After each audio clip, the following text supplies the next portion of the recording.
ఇవాళ temple city birthday. అసలు ఆధ్యాత్మిక నగరి తిరుపతికి పుట్టినరోజు వేడుకలు ఎందుకు నిర్వహిస్తారు? ప్రతి ఏటా ఫిబ్రవరి 24వ తేదీనే బర్త్డే సెలబ్రేట్ చేయడానికి కారణాలేంటి?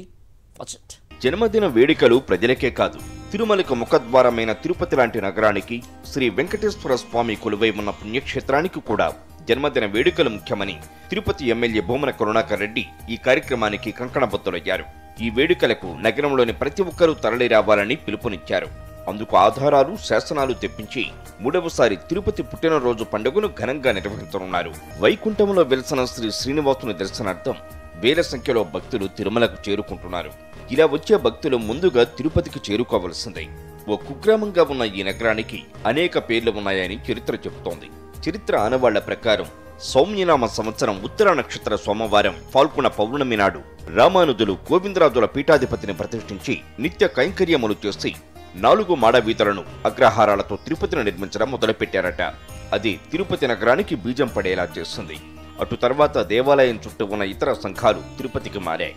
ఈ క్షేత్రం నేడు భారతదేశంలో హిందువుల ఆధ్యాత్మిక రాజధానిగా మారింది. ఫిబ్రవరి 24వ తేదీ 1130వ ఏడాది తిరుపతికి ఆవిర్భవించిందని చరిత్ర చెబుతోంది. యాధారం అనుసారం ప్రతి ఏటా ఫిబ్రవరిలో పుట్టినరోజు వేడుకలు జరుగుతున్నాయి. ఏడాది 24వ తేదీ శనివారం నాడు తన 894వ పుట్టినరోజును జరుపుకోనుంది. 893 సంవత్సరాల క్రితం ఫిబ్రవరి 24వ తేదీన శ్రీ వైష్ణవ సన్యాసి భగవద్ రామానుజాచార్యులు ప్రస్తుతం నగరం నడిబొడ్డున ఉన్న గోవిందరాజస్వామి ఆలయాన్ని దగ్గరుండి నిర్మాణం చేయించారట. తిరుమల ఆలయంలో సమతా ధర్మాన్ని స్థాపించి పూజా కైంకర్యములను రూపొందించిన భగవద్ రామానుజులు తిరుపతి నగరానికి మూలకర్త.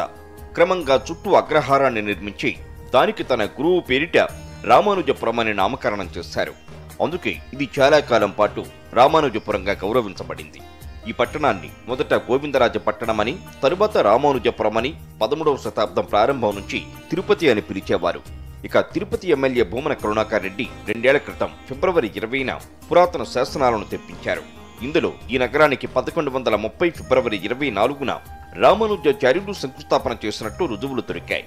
ఈ ఆధారాలు టీటీడీ ఆధ్వర్యంలోని గోవిందరాజ ఆలయంలో వెలుగులోకొచ్చాయి.